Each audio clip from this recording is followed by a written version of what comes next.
Now here's what happened. During this time, the Department of Transportation was formed and organized. Prior to that, it was called the Bureau of Public Roads. Then the Department of Transportation became a cabinet seat, where the head of the Department of Transportation would be part of the President's cabinet and would meet when they would hold their meetings.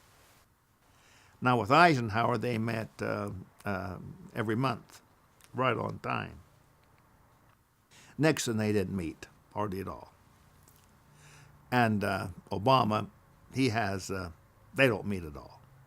It's a joke. He has czars. He has czars who is between himself and them to tell them what to do.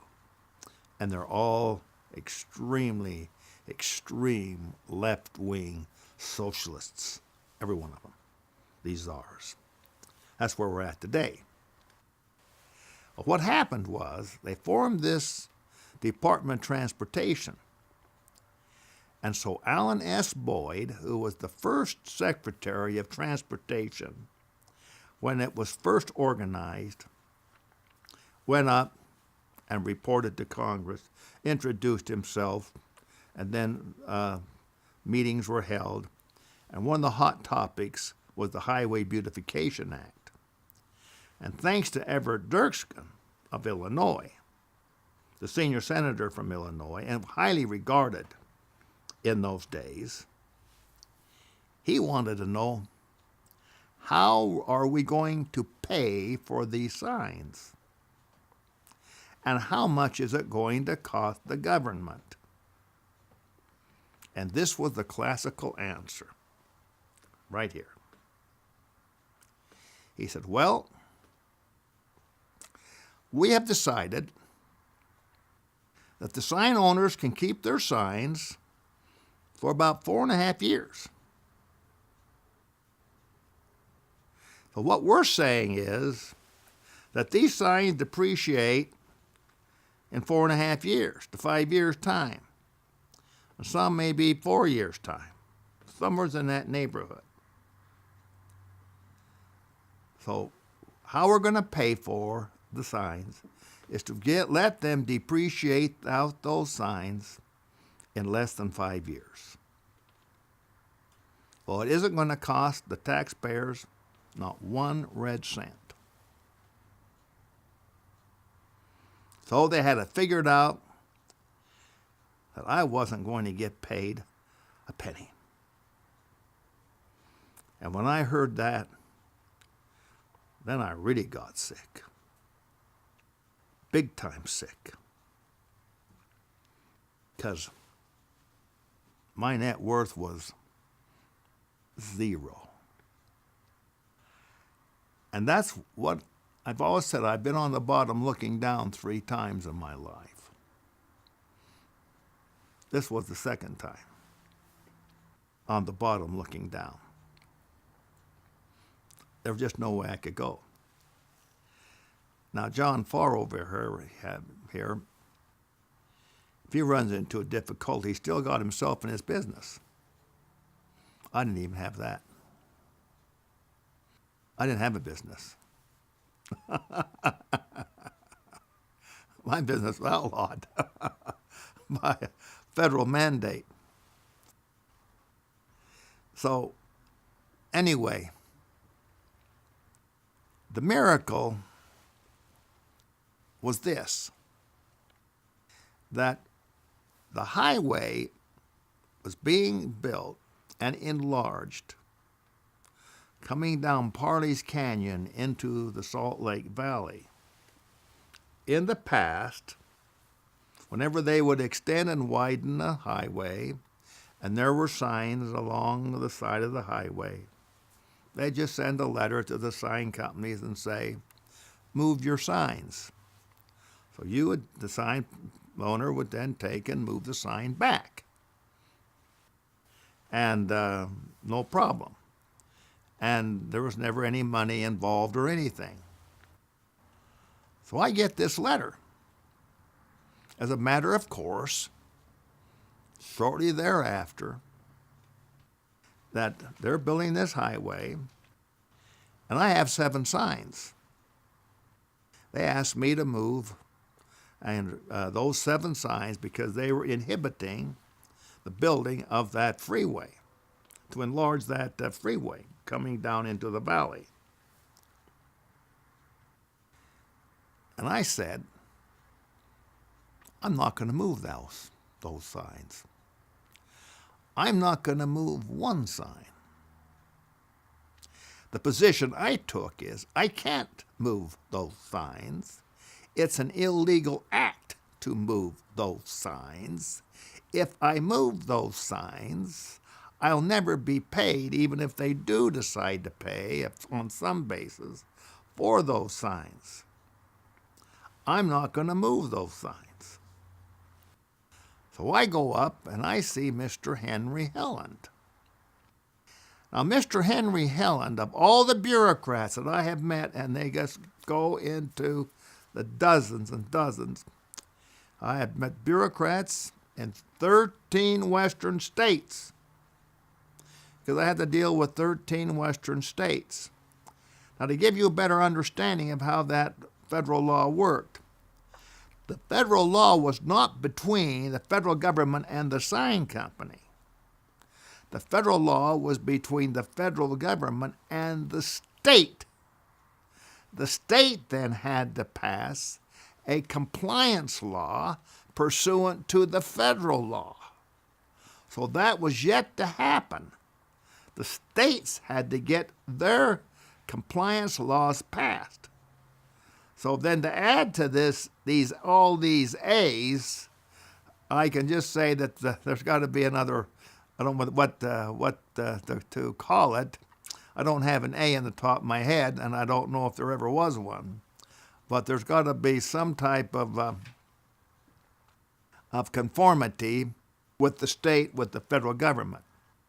What the federal government says, if you don't pass a state law pursuant to the federal law, we will hold back 10% of the funding of highways and all federal projects under the Department of Transportation will be held back from the state.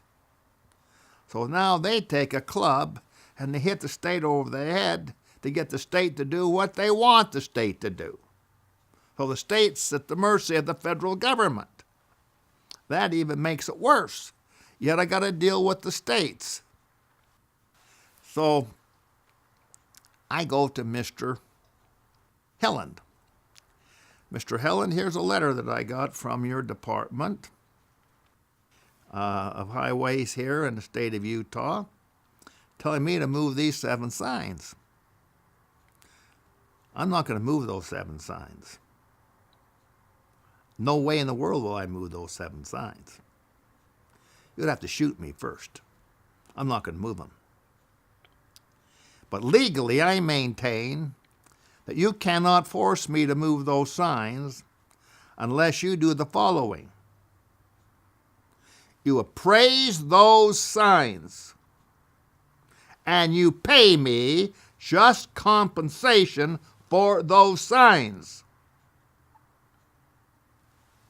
Well, we've never paid just compensation for a sign. Never in the history of Utah have we paid for a sign. We've never appraised a sign in the state of Utah. Well, Mr. Helland, there's always a first time for everything. I guess I'm going to be the first guy on the list. He said, to tell you the truth, Mr. Snarr, I can't make that decision. That decision will be made by the Attorney General. So he calls the Attorney General. His name was Vern Romney. I didn't know Vernon Romney from then I never heard of the name hardly. I wasn't at all involved in government on either state level or federal level on any basis. I was selling and building billboards. That was what I was about.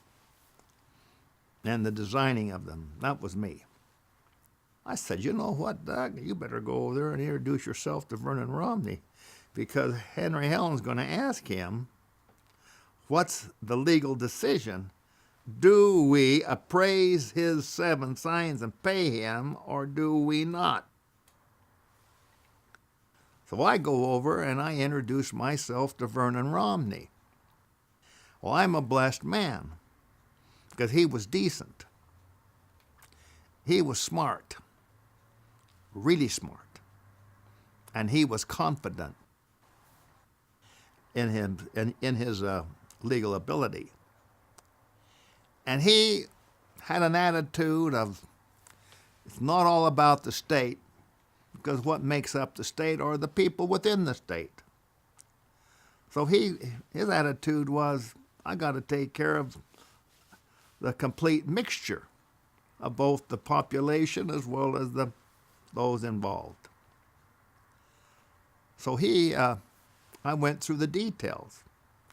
I gave him history of my story, how I got started. I told him a lot of the things I've been talking about here in the past on these DVDs.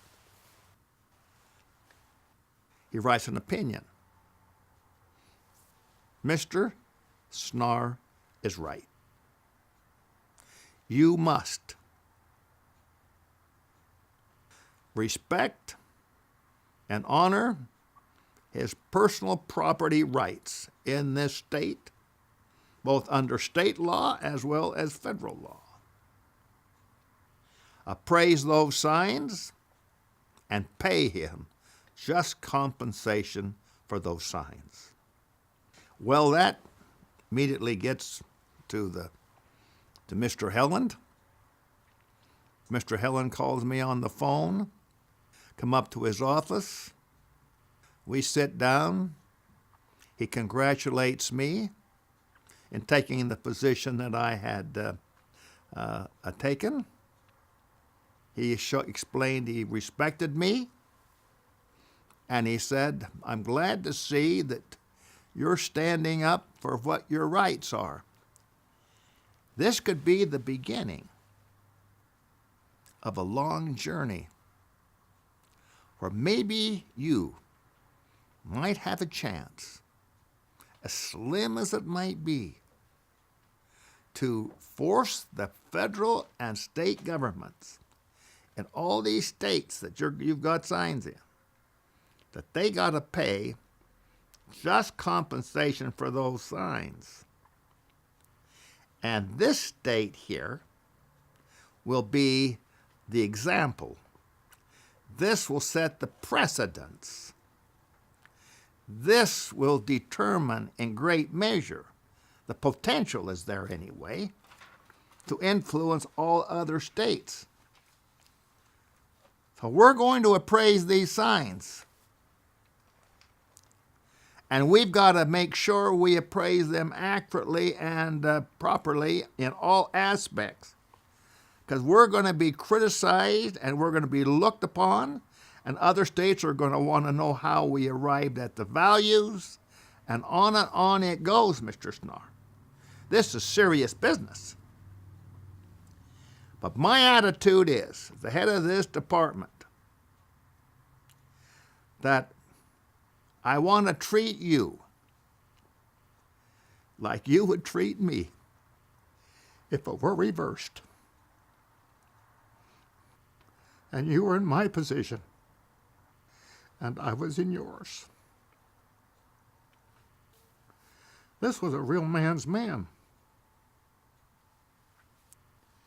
This was really a man, a rare man. I can't praise him high enough to the high heavens. Well, they have an appraisal department. And he wanted to know of the man in charge of that appraisal department who all those appraisers were. And so he interjected himself and put himself down, not in a condescending fashion, but in a positive fashion. who is the right man, the right appraiser, who's going to do the homework, he's going to do the detail, he's going to do it right, and because he's going to be criticized, he is going to be torn apart, and he's got to nail this thing. And he's got to understand the appraisal process, and he's got to be smart. And so the day came with a knock on my door. And in walks a guy about 6'4". Me, I'm 5'10". Introduces himself as Jack Francis. He not only is one of these kind of guys that was just handsome. He was a good-looking guy. And I thought to myself, how come a guy could be so handsome, so good-looking, working in an appraisal department at the University of Utah? I shouldn't say university, Utah State. Where'd I get the University of Utah from? He happened to be married to one of two daughters of the presiding bishop of the church, Vandenberg. He's from Canada. He's from Alberta. And he graduated from BYU. So I know he's honest, returned missionary, and the son-in-law, I think it's John Vandenberg is his name, John, Bishop John Vandenberg.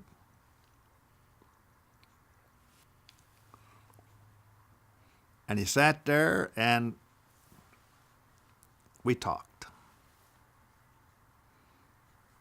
Tell me about yourself, Mr. Snarr.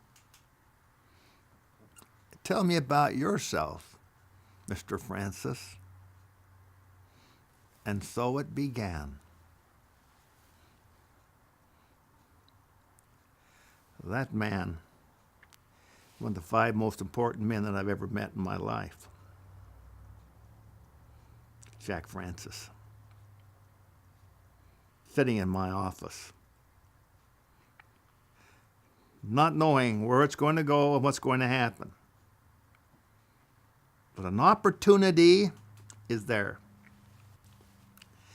Opportunity is what is called favorable timing. I want to quote a poem. I hope I can finish it. One pearly day in early May, I strolled upon the sands and saw, about a half a mile away, a man with a gun in hand. A dog was cowering to his will, as slow he sought to creep upon a dozen ducks, so still they seemed to be asleep. When like a streak the dog dashed out, the ducks flushed up in flight. The man gave a savage shout and cursed and yelled with all his might. And then as I stood somewhat amazed and gazed with my eyes agog, in bitter rage his gun he raised and blazed and shot the dog. You know how dogs can yelp in pain? Its blood soaked in the sand. And yet it crawled to him again and tried to lick his hand. Forgive me, Lord, for what I've done. It seemed as if it said. But once again, he raised his gun. This time, he shot the poor dog dead. Gosh, what could I do? What could I say? 'Twas such a lonely place. Tongue-tied, I saw him stride away. I never saw his face. I know I should have done something. A yellow dog he slew. But worse than that, he proved beyond a doubt that I was yellow too. But no one is going to ever call me yellow. And that became my resolute and firm position at that time, sitting in front of Jack Francis.